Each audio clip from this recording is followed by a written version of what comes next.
Doctor Baba Saheb Ambedkar open university.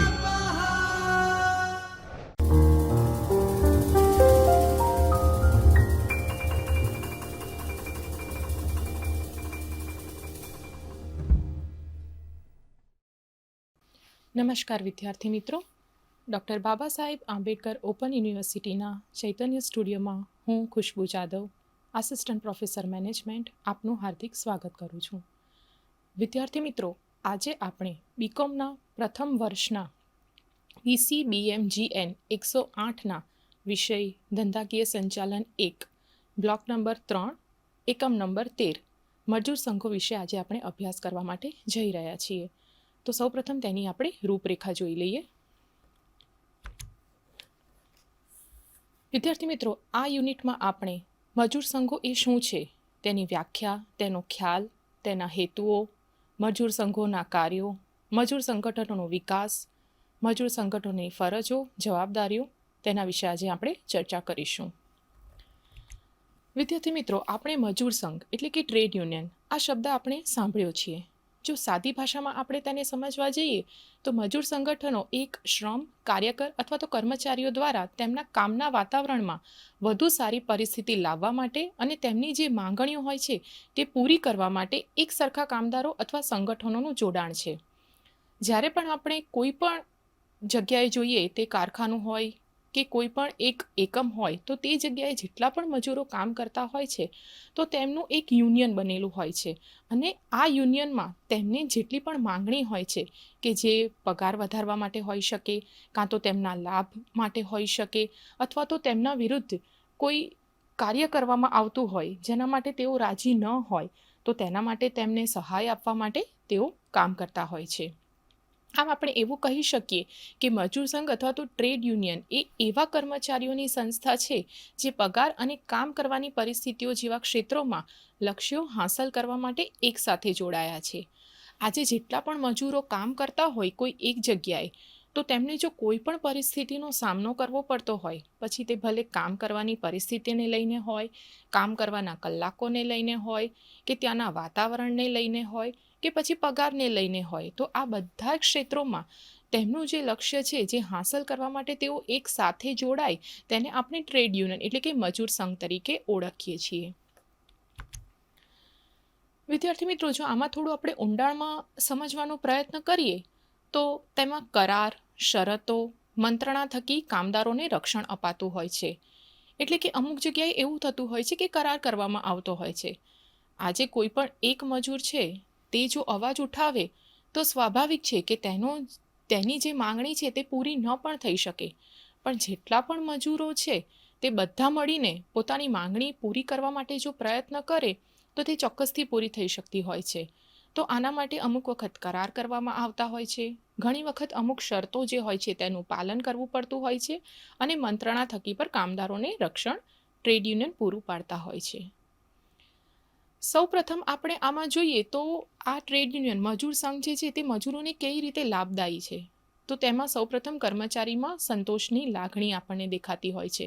એટલે કે તેઓ જે કામ કરે છે તે કામના બદલામાં તેમને જે વેતન મળે છે, કામનું વાતાવરણ મળે છે, તેમાં આપણે સંતોષ જોઈ શકીએ છીએ. તેઓની કાર્યક્ષમતામાં સુધારો થતો હોય છે.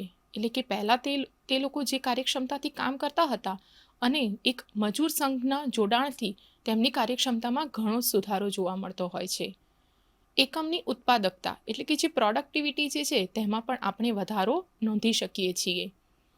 સૌથી વધારે જે આપણે જોઈએ તે ઔદ્યોગિક શાંતિ એટલે કે દરેક જે એકમ છે, દરેક કામદારો જ્યાં જ્યાં કામ કરે છે તે કામદારોને વચ્ચે ઔદ્યોગિક શાંતિ જળવાઈ રહી છે. ઘણી વખત આપણે એવું જોતા હોઈએ છીએ કે સ્ટ્રાઇક થઈ જતી હોય છે, લોકડાઉન થઈ જતું હોય છે, અથવા તો તેઓ જેમ કે હડતાળ પર ઉતરી જતા હોય છે તેમની માંગણી પૂરી કરવા માટે. તો આ જે અશાંતિ તે વખતે તે અમુક સમય દરમિયાન જે જળવાય છે તે મજૂર સંઘ અને ટ્રેડ યુનિયનના કારણે તે થતી નથી, અને જો થાય છે તો તેના પર સંપૂર્ણ તેમનું ધ્યાન રહે છે અને જેટલું જલ્દી બને તેટલું તે રોકવાનો પ્રયત્ન કરતા હોય છે. એક ટ્રેડ યુનિયનનો પ્રાથમિક હેતુ સોદાબાજી છે. વિદ્યાર્થી મિત્રો, જો આપણે એકદમ સાદી ભાષામાં સમજીએ તો મજૂર સંઘ જે છે અને મજૂરો તો આજે મજૂરો પોતાની શરતો મૂકે છે, તેમની જે માંગણીઓ છે તે ટ્રેડ યુનિયનની સામે મૂકે છે. જ્યારે જે ટ્રેડ યુનિયન છે એટલે કે જે મજૂર સંઘ છે તે તેમને તે પૂરું પાડવાના પૂરા પ્રયત્નો કરતા હોય છે. એટલે કે આમ આપણે જો જોવા જઈએ તો આ એક હેતુ સોદાબાજી જેવો થાય છે કે તેમની જે માંગણી છે તે પણ પૂરી થાય છે અને જે યુનિયન જે છે તે તેમના કલ્યાણકારી કાર્યો માટે સંપૂર્ણ પ્રયત્ન કરે છે. ફક્ત વેપાર અથવા વ્યવસાયમાં સંકળાયેલા વ્યક્તિઓ ટ્રેડ યુનિયન કરી શકે છે. વિદ્યાર્થી મિત્રો, આપણે ઘણી વખત જોયું છે કે આ જે મજૂરો છે તે જે જગ્યાએ કામ કરતા હોય છે તો તેમાં એક નક્કી કરેલા અમુક એકમો હોય છે કે જેમાં ટ્રેડ યુનિયન અને મજૂર સંઘો બનાવી શકાય છે. અમુક વખત એવું પણ જોવામાં આવ્યું છે કે જે સરકાર છે તેમણે નક્કી કરેલું હોય છે કે આ જગ્યાએ અથવા તો આ એકમમાં મજૂર સંઘ અથવા તો ટ્રેડ યુનિયન બની શકે છે. આ જે પણ મજૂર સંઘ અને ટ્રેડ યુનિયન હોય તે ફક્ત એમને નથી બની જતા, તેમને પણ એમની એક નોંધણીની પ્રક્રિયા હોય છે. એટલે કે તેમને પણ એક પ્રોસેસ છે, એક પ્રક્રિયા છે, તેમાં તેમને ભાગ લેવો પડતો હોય છે અને પછી જ તેઓ રજિસ્ટર્ડ એટલે કે નોંધાય છે અને પછી તે એક ટ્રેડ યુનિયન અથવા તો મજૂર સંઘ તરીકે કામ કરી શકે છે. આગળ જોઈએ તો વેપાર સંગઠનો અથવા તો મજૂર સંગઠનો વિવિધ દેશોમાં જુદા જુદા કાયદા દ્વારા સંચાલિત થાય છે. આપણે એવું જોઈએ કે આપણે ફક્ત ભારતની કે ગુજરાતની વાત કરીએ તો એવું નથી કે અહીંયા જે રીતે કાર્ય થતું હોય તે જ રીતે બીજા દેશમાં પણ કાર્ય થતું હોય. અહીંયા જે રીતે વેપાર સંગઠનો અથવા મજૂર સંગઠનો બનતા હોય છે તે જ રીતે ત્યાં બનતા હોય છે કે ત્યાંની જે પ્રોસેસ હોય છે, જે પ્રક્રિયા નોંધવાની, રજિસ્ટર્ડ થવાની તે સરખી હોય છે. એવું નથી હોતું. અહીંયા ભારતમાં પણ અલગ અલગ તેની પ્રક્રિયા છે અને વિવિધ દેશોમાં પણ તેના કાયદા અલગ છે. તેઓ દેશના કાયદાની અનુસાર વેપાર યુનિયનના નિર્માણ માટેની નોંધણીની પ્રક્રિયા અને પદ્ધતિને અનુસરવી જોઈએ. એટલે કે જો આપણે અત્યારે ભારતની વાત કરીએ તો કોઈ એક મજૂર સંગઠન અથવા તો વેપાર સંગઠન તેમને જો મજૂરો માટે કાર્ય કરવાની ઈચ્છા થાય અથવા તો તેમની જે માંગણી છે તે પૂરી કરવાની ઈચ્છા થાય તો તેમને પોતે સરકારમાં જે પ્રક્રિયા હોય છે તેમાં રજિસ્ટર્ડ થવું પડે છે, નોંધણી કરાવવી પડે છે, તેમનું નામ તેમને નક્કી કરવું પડે છે કે આ નામનું છે એ મજૂર સંગઠન અને પછી જે પણ સરકારની માંગણી હોય કે તે તેમણે પૂરી કરવી પડે છે અને એ નોંધણીની પ્રક્રિયા પછી જે પદ્ધતિ પૂરી થાય તે પછી જ તેઓ કામ કરી શકે છે. વિદ્યાર્થી મિત્રો, આ આપણે એકદમ બેઝિક આપણે આનો ખ્યાલ મેળવ્યો. હવે આપણે અલગ અલગ વ્યક્તિઓ તરફથી તેની વ્યાખ્યા છે તેને આપણે સમજીએ. સૌપ્રથમ તેમાં છે લેન્ટર. લેન્ટરના મત મુજબ જો આપણે જોઈએ કે ટ્રેડ યુનિયન એટલે કે મજૂર સંઘ શું છે તો ટ્રેડ યુનિયન મુખ્યત્વે તેના સભ્યોના રોજગારની શરતોને જાળવવા અથવા સુધારવા માટે રચાયેલ કર્મચારીઓનું સંગઠન છે. આ ખૂબ જ બેઝિક ખ્યાલ છે. એટલે કે કોઈ પણ કર્મચારીનું હોવું જરૂરી છે અને સામે જે મજૂર સંગઠન છે એટલે કે ટ્રેડ યુનિયન છે તેમની હાજરી હોવી જરૂરી છે. તેમાં જેટલા પણ સભ્યો સમાયેલા છે તેમની જેટલી પણ રોજગારની શરતો છે તે બધાને આમાં સમાવેશ કરવો પડતો હોય છે. પછી તે કામના વાતાવરણને લગતું હોય, પગારને લગતું હોય, પ્રમોશનને લગતું હોય, વૃદ્ધિને લગતું હોય કે બીજા કોઈ પણ જાતના લાભ હોઈ શકે છે. GDH ગોલની દ્રષ્ટિએ જો આપણે જોઈએ તો તેમણે વ્યાખ્યા આ મુજબ આપી છે. ટ્રેડ યુનિયન એટલે કે એક કે તેથી વધુ વ્યવસાયમાં કામદારોનું મંડળ અથવા તો સંસ્થા. એટલે કે આ આપણે વિદ્યાર્થી મિત્રો યાદ રાખવું જોઈએ. આ એક તેથી વધુ વ્યવસાયમાં પણ હોઈ શકે છે. આજે કોઈ પણ કામદાર છે તો જરૂરી નથી કે તે ફક્ત કોઈ એક જ ટ્રેડ યુનિયન સાથે, મજૂર સંઘ સાથે જોડાયેલો હોય. તે બીજી કોઈ સંસ્થા સાથે, ધારો કે તે કોઈ બીજી જગ્યાએ પણ કામ કરતો હોય તો બીજી સંસ્થાઓ સાથે પણ તે જોડાઈ શકે છે. ટ્રેડ યુનિયન એટલે કે એક કે તેથી વધુ વ્યવસાયમાં કામદારોનું મંડળ એટલે કે સંસ્થા જે સભ્યોના આર્થિક રૂચિઓને તેમના રોજિંદા કામના સંબંધમાં રક્ષણ અને પ્રગતિ કરવાના હેતુ માટે હોય છે. અત્યાર સુધી આપણે જે રીતે વાત કરી, જે ચર્ચા કરી તે મુજબ આપણે જોયું કે તેમની પ્રગતિ, તેમને પગારને લગતું, પ્રમોશનને લગતું, કામના કલાકોને લગતું, કામના વાતાવરણને લગતું હોય તેમાં ટ્રેડ યુનિયન કામ કરતા હોય છે. પણ સાથે સાથે તેમની ફરજ તે પણ આવે છે કે તેઓ રક્ષણ આપે. જેટલા પણ મજૂરો કામ કરે છે તેમનું રક્ષણ કરવું તે પણ તેમની ફરજ છે. આગળ વ્યાખ્યા જોઈએ તો એડવિન બી ફ્લિપિયોના જણાવ્યા મુજબ મજૂર સંઘ અથવા તો ટ્રેડ યુનિયન એ કર્મચારીઓની સંસ્થા છે જે સામૂહિક કાર્યવાહી દ્વારા તેમના સભ્યોના સામાજિક, આર્થિક અને રાજકીય હિતોના પ્રોત્સાહન, રક્ષણ અને સુધારણા માટે રચના કરે છે. અત્યારે આપણે જે વ્યાખ્યાની ચર્ચા કરી તે મુજબ રક્ષણ આપવું સાથે સાથે સામાજિક, આર્થિક અને રાજકીય હિતને પણ પ્રોત્સાહન આપવું પડતું હોય છે. એટલે કે આજે કોઈ પણ મજૂર કોઈ પણ જગ્યાએ કોઈ પણ એકમમાં કામ કરતો હોય તો તે સમાજ સાથે જોડાયેલો હોય છે. તેની પોતાની એક આર્થિક પરિસ્થિતિ સુધારવા માટે તે પ્રયત્ન કરતો હોય છે. આ બધા જ કાર્યો રાજકીય હિતોને અસર કરતા હોય છે. એટલે કે તેઓ જે પણ કાર્ય કરે, તેઓ જે પણ નિર્ણય લે તે રાજકીય હિતને અસર કરતું હોય છે. આથી સામાજિક, આર્થિક અને રાજકીય હિતના પ્રોત્સાહન જળવાઈ રહે, તેમને રક્ષણ મળી રહે અને જેટલું બને તેટલું તેમની પરિસ્થિતિમાં સુધારણા થાય તેના માટે મજૂર સંઘ પ્રયત્ન કરતું હોય છે. આગળ વ્યાખ્યાની આપણે સમજણ મેળવીએ તો ટ્રેડ યુનિયન એ કામના જીવનની શરતો જાળવી રાખવા અને સુધારવા માટેના હેતુથી વેતન મેળવનારાઓનો સતત કાર્યરત સમૂહ છે. વિદ્યાર્થી મિત્રો, જો આ વ્યાખ્યાને આપણે સમજીએ તો તે સતત કાર્યરત સમૂહ છે તેના પણ આપણે વધારે ધ્યાન આપીશું. કારણ કે એવું નથી કે એક વખત કોઈ ટ્રેડ યુનિયન એટલે કે મજૂર સંઘ તે કાર્ય કરવાનું શરૂ કરે પછી વચ્ચે તે બંધ કરી દે અથવા તો તેમાં તે કોઈ કાપ મૂકી દે, તેવું ન થઈ શકે. તેઓએ સતત બધા જ જેટલા પણ મજૂરોનો તે સમૂહ હોય તેમના માટે તેમને કાર્યરત રહેવું પડતું હોય છે. તેમની જે પણ માંગણી હોય તેને ધ્યાને લેવી પડતી હોય છે, તેમની શરતોને તેમણે જોવું પડતું હોય છે અને તે બધી જ પરિસ્થિતિમાં જેટલું બને તેટલું તેમના પ્રયત્નથી તેમાં સુધાર આવે તે તેમને જોવાનું હોય છે. મજૂર સંઘ એટલે કે ટ્રેડ યુનિયન એ સંબંધિત ક્ષેત્રોના કામદારો દ્વારા રચાયેલ સંસ્થા છે. જો મજૂરોની હાજરી ન હોય તો મજૂર સંઘ એટલે કે ટ્રેડ યુનિયનનો કોઈ અર્થ રહેતો નથી. સભ્યોના સામાન્ય હિત માટેનું કામ. જો કોઈ પણ મજૂર સંઘ અથવા તો ટ્રેડ યુનિયન બને છે તો તેમનું સૌપ્રથમ હિત તે હોવું જોઈએ કે તેઓ જેટલા પણ સભ્યો, જેટલા પણ મજૂરો છે તેમના હિત માટે તેઓ સૌપ્રથમ વિચારે. પગારની નિષ્પક્ષતા. આજે કોઈ પણ મજૂર જે રીતે કામ કરતો હોય, જેટલા કલાકો કામ કરતો હોય, જેટલી કાર્યક્ષમતાથી કામ કરતો હોય તો તેટલો તેને પગાર ચૂકવવામાં આવવો જોઈએ. એટલે કે પગારમાં કોઈ પણ જાતની નિષ્પક્ષતા ચાલે નહીં. સારા કામનું વાતાવરણ.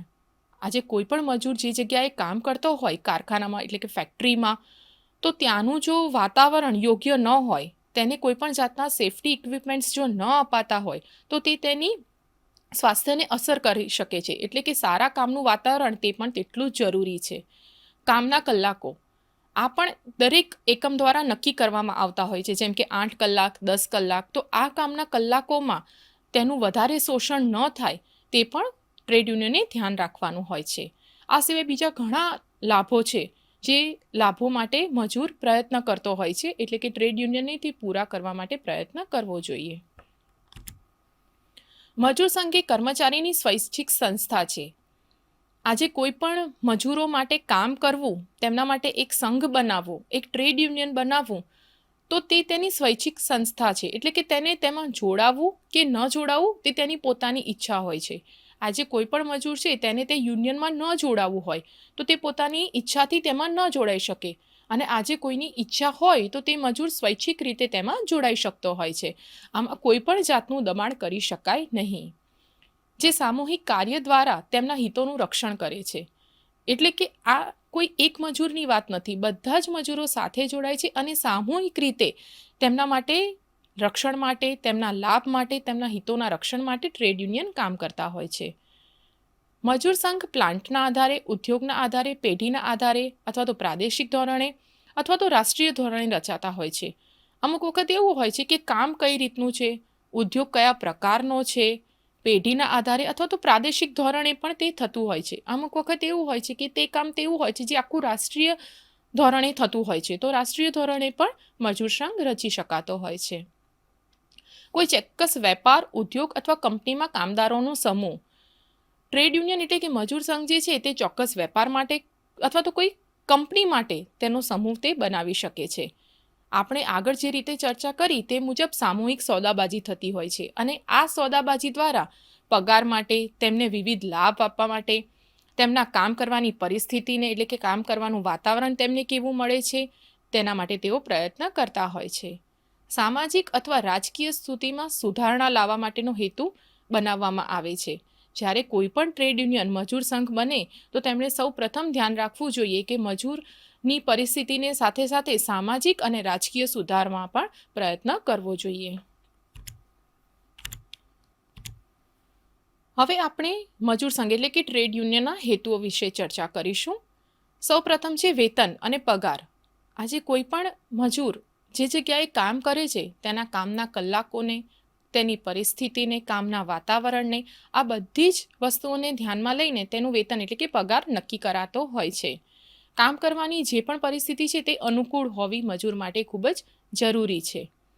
કોઈપણ એકમમાં કામ કરવા માટે તેટલી શિસ્તતાની પણ જરૂર પડતી હોય છે. દરેક એકમમાં નીતિ અલગ અલગ હોય છે, નિયમો પણ અલગ અલગ હોય છે. એટલે કે કર્મચારીઓ માટે દરેક એકમમાં અલગ અલગ નીતિ ઘડાતી હોય છે, તો તેમનું તેમણે પાલન કરવું જોઈએ. દરેક મજૂર માટે ટ્રેડ યુનિયન એટલે કે મજૂર સંઘ તે કલ્યાણકારી કાર્યો કરવા માટે રચાતા હોય છે. એટલે કે તે તેમનો મુખ્યત્વે હેતુ હોવો જોઈએ. કર્મચારી અને નોકરીદાતા સંબંધ, જો આને આપણે થોડું વિસ્તારપૂર્વક સમજીએ તો કર્મચારી અને નોકરીદાતા આ એક જાતનું જોડાણ છે. કર્મચારીને પોતાના કામ માટે, કામની પરિસ્થિતિ માટે, પગાર માટે, સારા વાતાવરણ માટે, નોકરીમાં પ્રમોશન માટે તે મજૂર સંઘમાં જોડાતા હોય છે. જ્યારે જે નોકરીદાતા છે તો તેમને સામે તેટલું જ કામ કાર્યક્ષમતા સાથે તે જોઈતું હોય છે. એટલે કે આ એક સંબંધ જે છે તે એકબીજા સાથે જોડાયેલો હોય છે. સંસ્થાકીય સ્વાસ્થ્ય અને ઉદ્યોગના હિતની સલામતી, આગળ આપણે જે રીતે ચર્ચા કરી તે મુજબ સંસ્થાકીય સ્વાસ્થ્ય અને ઉદ્યોગના હિતની સલામતી તે સૌથી પહેલા હેતુ તરીકે તેમાં ધ્યાન આપવું જરૂરી છે. વિદ્યાર્થી મિત્રો, હવે આપણે ટ્રેડ યુનિયન એટલે કે મજૂર સંઘના ખ્યાલ વિશે ચર્ચા કરીશું. ટ્રેડ યુનિયનના ઉદ્ભવ માટે મોટા પ્રમાણમાં જવાબદાર ઔદ્યોગિક ક્રાંતિ હોય છે. જ્યારે પણ ઔદ્યોગિકરણ અને યાંત્રીકરણ થાય છે ત્યારે સૌ પ્રથમ તેમાં બદલાવ આવતો હોય છે. આ યાંત્રીકરણ, ઔદ્યોગિકરણ એટલે શું? જ્યારે પણ કોઈ પણ એકમમાં કંઈ પણ ટેકનિકલ ચેન્જ આવે, એટલે કે જે કામ તેઓ જાતે કરતા હોય તે હવે તેમને ટેકનોલોજીથી કરવાનું આવે, તો તેમાં તેમની કાર્યક્ષમતા જે છે તે વધવી જરૂરી છે. પહેલાં તે જે લોકો જે વાતાવરણમાં કામ કરતા હતા, હવે વાતાવરણ તે બદલાઈ શકે છે અને તેમની જે ઉત્પાદકતા છે તેમાં પણ હવે વધારો થતો હોય છે. કર્મચારીઓને શોષણથી બચાવવા અને કર્મચારીઓની સ્થિતિ સુધારવા માટેના હેતુથી મજૂર સંગઠનો રચાય છે. અત્યારે આપણે જે રીતે ચર્ચા કરી તે મુજબ તેમની પરિસ્થિતિ, પગારને લગતા, રક્ષણને લગતા બધા જ કામ ટ્રેડ યુનિયન કરતા હોય છે. પણ તેમનું શોષણ ન થાય તે સૌ પ્રથમ ધ્યાન રાખવું જોઈએ. કારણ કે જો શોષણ થાય તો તેઓ તેમના બધા જ લાભથી વંચિત થતા હોય છે. મજૂર સંઘ અથવા તો ટ્રેડ યુનિયન એક એવી સંસ્થા છે જે સામૂહિક કાર્યવાહી દ્વારા કામ કરતું હોય છે અને તેમનામાં જેટલા પણ મજૂરોનો સમાવેશ થતો હોય તે બધા જ મજૂરોના હિતને પ્રોત્સાહન આપવાનું કામ અને રક્ષણ આપવાનું કામ મજૂર સંઘ કરે છે. મજૂર સંઘના કાર્યો વિશે જો આપણે ચર્ચા કરીએ તો તેમના કાર્યો 4 ભાગમાં વિભાજિત થાય છે: ક્રાંતિકારી કાર્યો, કલ્યાણકારી કાર્યો, સામાજિક કાર્યો અને રાજકીય વિધેયો. સૌપ્રથમ ક્રાંતિકારી કાર્યો વિશે આપણે ચર્ચા કરીએ તો ક્રાંતિકારી કાર્યો એટલે શું? ક્રાંતિકારી કાર્યોમાં હડતાલ, બહિષ્કાર, ઘેરાવો વગેરેના સ્વરૂપમાં તે આપણને જોવા મળતું હોય છે. અમુક વખત એવું થતું હોય છે કે મજૂરો હડતાલ પર ઉતરી જતા હોય છે, ઘણા દિવસો માટે પણ ઉતરી જતા હોય છે. અમુક વખત એવું પણ બને છે કે અમુક વસ્તુનો બહિષ્કાર કરવામાં આવે છે, કાં તો તે ઘેરાવાના સ્વરૂપમાં પણ તે હોઈ શકે છે. બીજું જોઈએ કલ્યાણકારી કાર્યો. કોઈ પણ મજૂરને જો એ ટ્રેડ યુનિયન સાથે જોડાતો હોય તો તેનું સૌપ્રથમ જે હિત છે તે પ્રમોશન સાથે, વૃદ્ધિ સાથે જોડાયેલું હોય છે કે તેને સારો પગાર મળે, તેની કામ કરવાની ક્ષમતામાં વધારો થાય, તેને કામનું વાતાવરણ સારું મળી રહે. અને અમુક વખત જ્યાં મહિલા કર્મચારીઓ કામ કરતા હોય છે તો તેમના હિત માટે કલ્યાણકારી કાર્યો થતા હોય છે. ત્રીજું છે સામાજિક કાર્યો, એટલે કે જન્મને લગતું, મૃત્યુને લગતું, લગ્નને લગતું, વિવિધ સિદ્ધિઓ જ્યારે મજૂરને પ્રાપ્ત થતી હોય છે ત્યારે, અથવા તો પ્રમોશનને લગતું, આ બધા જ સામાજિક કાર્યો ટ્રેડ યુનિયન દ્વારા કરવામાં આવતા હોય છે. રાજકીય વિધેયો, એટલે કે અમુક વખત એવું બને છે કે જે મજૂર સંઘ છે ટ્રેડ યુનિયન, તો તેને રાજકીય પક્ષ સાથે જોડવાનો પ્રયત્ન કરવામાં આવતો હોય છે. ઘણી વખત એવું બને છે કે દાન એકત્ર કરવા માટે પણ તેનો ઉપયોગ થતો હોય છે. અમુક વખત સ્ટ્રાઇક્સ થઈ જાય છે, લોકઆઉટ્સ થઈ જાય છે, ત્યારે પણ મજૂર સંઘનો ખૂબ જ મહત્ત્વની ભૂમિકા હોય છે. મજૂર સંગઠનોનો વિકાસ કેવી રીતે થાય છે તેના વિશે આપણે ચર્ચા કરીએ. કર્મચારીઓને તેમના કલ્યાણ માટે ગોઠવવાના પ્રયત્નો સામાજિક કાર્યકરો, પરોપકારી અને અન્ય ધાર્મિક નેતાઓ દ્વારા ઔદ્યોગિક વિકાસના પ્રારંભિક ગાળા દરમિયાન કરવામાં આવ્યા હતા. એટલે કે પ્રથમ કારખાના અધિનિયમ 1881, બોમ્બે ફેક્ટરી કમિશન 1875ની ભલામણોને આધારે તે કરવામાં આવી હતી. એટલે કે આ રીતે મજૂર સંગઠનોનો ધીમે ધીમે વિકાસ થતો આવ્યો છે.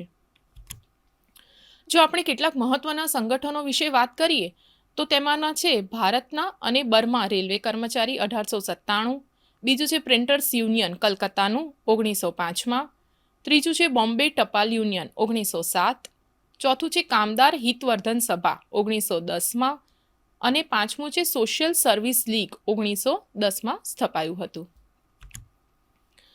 વિદ્યાર્થી મિત્રો, આપણે જો ટોટલ ટ્રેડ યુનિયન વિશે ચર્ચા કરીએ તો દેશમાં 9000 ટ્રેડ યુનિયન છે, જેમાં જો આપણે રજિસ્ટર્ડ ટ્રેડ યુનિયનની વાત કરીએ તો રજિસ્ટર્ડ યુનિયન અને ટ્રેડ યુનિયન્સ એક્ટ 1926 હેઠળ નોંધાયેલા 70 કરતાં વધુ ફેડરેશન અને સંઘોનો તેમાં સમાવેશ થાય છે. ભારતીય કર્મચારીઓમાં જો આપણે જોઈએ તો 430 મિલિયન કામદારોનો સમાવેશ થાય છે અને આપણે તે જોઈએ તો દર વર્ષે તેમાં 2% આપણને વધારો જોવા મળે છે. આપણે ભારતીય શ્રમ બજારોની જો ચર્ચા કરીએ તો ભારતીય શ્રમ બજારોમાં 3 ક્ષેત્રોનો સમાવેશ થાય છે, જે આપણે આગળના યુનિટમાં પણ અભ્યાસ કરી ચૂક્યા છીએ. ગ્રામ કાર્યકરો, સંગઠિત ક્ષેત્ર અને ત્રીજું છે શહેરી અનૌપચારિક ક્ષેત્ર. ઇન્ડિયન ટ્રેડ યુનિયન વિશે આપણે થોડી ચર્ચા કરીએ હવે. ઇન્ડિયન ટ્રેડ યુનિયન ચળવળના ઇતિહાસમાં સૌથી મહત્વપૂર્ણ જે વર્ષ જે છે જે 1920 છે, જે આપણે ખાસ યાદ રાખવાનું છે. જ્યાં all India Trade Union Congress એટલે કે AITUC એ આંતરરાષ્ટ્રીય શ્રમ સંગઠન માટે પ્રતિનિધિઓની પસંદગીની જરૂરિયાતને પરિણામે રચના કરવામાં આવી હતી. AITUC તેનું આપણે પૂર્ણ સ્વરૂપ યાદ રાખવાનું છે, All India Trade Union Congress. AITUCની પ્રથમ બેઠકની જો વાત કરીએ તો તે ઓક્ટોબર 1920માં બોમ્બે ખાતે લાલા લજપતરાયની અધ્યક્ષતા હેઠળ યોજવામાં આવી હતી. મજૂર સંગઠનો આજે મજૂરો માટે કામ કરતા હોય છે, તો મજૂર સંગઠનોની ઘણી ફરજો અને જવાબદારી પણ હોય છે. તો તેના વિશે આપણે હવે ચર્ચા કરીએ. સૌપ્રથમ છે કામદારોના હિતની સુરક્ષા, જે ખૂબ જ મહત્વનું છે, કારણ કે તે રચાતા જ તેના માટે હોય છે કે કામદારોના હિત માટે તે કાર્ય કરી શકે. શ્રમ કલ્યાણની જોગવાઈ હોવી ખૂબ જ જરૂરી છે. કર્મચારીઓની પ્રગતિ માટે કામ કરતો વેપાર સંગઠન, એટલે કે કર્મચારીઓની પ્રગતિ થાય, તેમના કામના જે કલાકો છે તે ખૂબ જ વધી ન જાય, તેમની કાર્યક્ષમતામાં વધારો થાય, આ બધી જ વસ્તુ માટે મજૂર સંગઠનો કામ કરતા હોય છે. મધ્યસ્થીની ભૂમિકા કેવી રીતે હોઈ શકે? તો આજે જે નોકરીદાતા છે તે મજૂર, તેમની વચ્ચે મજૂર સંગઠન રહેલું છે, એટલે તેને મધ્યસ્થી તરીકે કહેવામાં આવે છે. કામદારો માટે સુરક્ષાની સુવિધાઓ પૂરી પાડવી, કામદારો અને એમ્પ્લોયર એટલે કે જે નોકરીદાતા છે તે તેમની વચ્ચે સંપર્કોની સ્થાપના કરવી, જેટલું બને તેટલું તેમના સંબંધો સારી રીતે જળવાઈ રહે તેવો પ્રયત્ન કરવો અને કામદારો વચ્ચે સહકાર અને સુખાકારીમાં વધારો કરવો. એટલે કે આજે કોઈ પણ મજૂર જો મજૂર સંગઠનમાં જોડાય છે તો પહેલાં તેની જેવી પરિસ્થિતિ હતી તેની પરિસ્થિતિમાં ધીમે ધીમે આગળ સુધારો આવવો જરૂરી છે. કામદારોના હિતની સુરક્ષા એટલે કે વેતનમાં વધારો થવો જરૂરી છે, તેમને યોગ્ય વળતર મળી રહે, અન્ય લાભો ઘણા હોય છે જે નોકરીમાં મળતા હોય છે, તેમનાથી તેઓ વંચિત ન રહે તે જોવું અને કાયમી કર્મચારી બનવું. અમુક વખત એવું થતું હોય છે કે કોઈ પણ જગ્યાએ મજૂર એટલે કે કર્મચારી ઘણા વર્ષો સુધી કામ કરતો હોય છે, પરંતુ તેને કાયમી કરવામાં આવતા નથી, તો તેનું પણ મજૂર સંગઠને ધ્યાન રાખવું જોઈએ અને તે કર્મચારી કાયમી થઈ શકે તેવા પ્રયત્ન કરવા જોઈએ.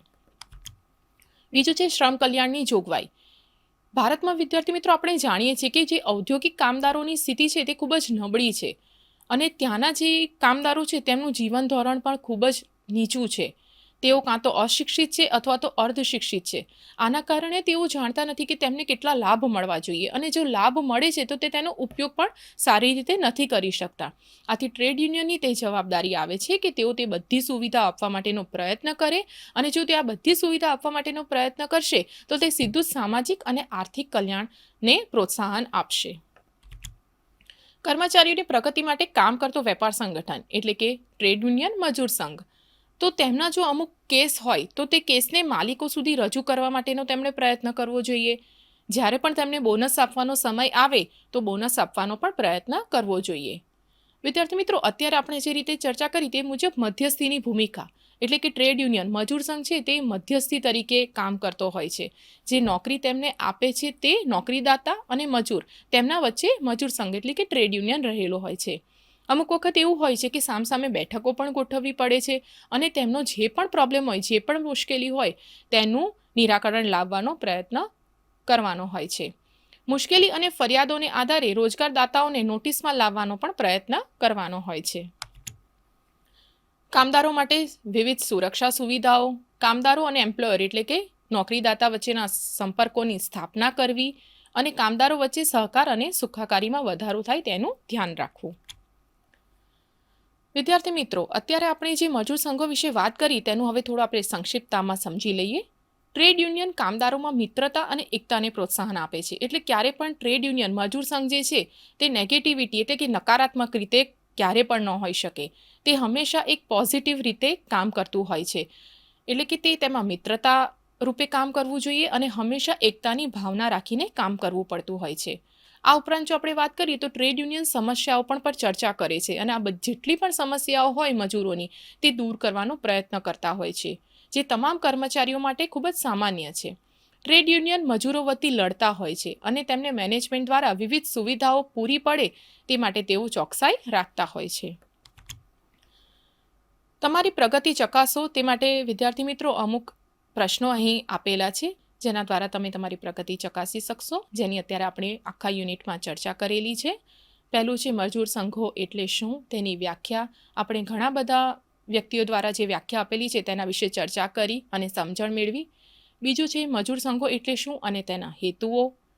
ત્રીજું છે મજૂર સંઘનો ખ્યાલ સ્પષ્ટ કરી તેના વિવિધ કાર્યો વર્ણવો. ચોથું છે મજૂર સંગઠનોનો વિકાસ પર વિસ્તૃત નોંધ લખો. અને છેલ્લે છે મજૂર સંગઠનોની ફરજો અને જવાબદારીઓ. વિદ્યાર્થીઓ, મને આશા છે કે આ યુનિટમાંથી આપણને ઘણી જ સમજણ મળી હશે. હવે આપણે નવા એકમ સાથે ફરીથી મળીશું. નમસ્કાર. स्वाध्यायः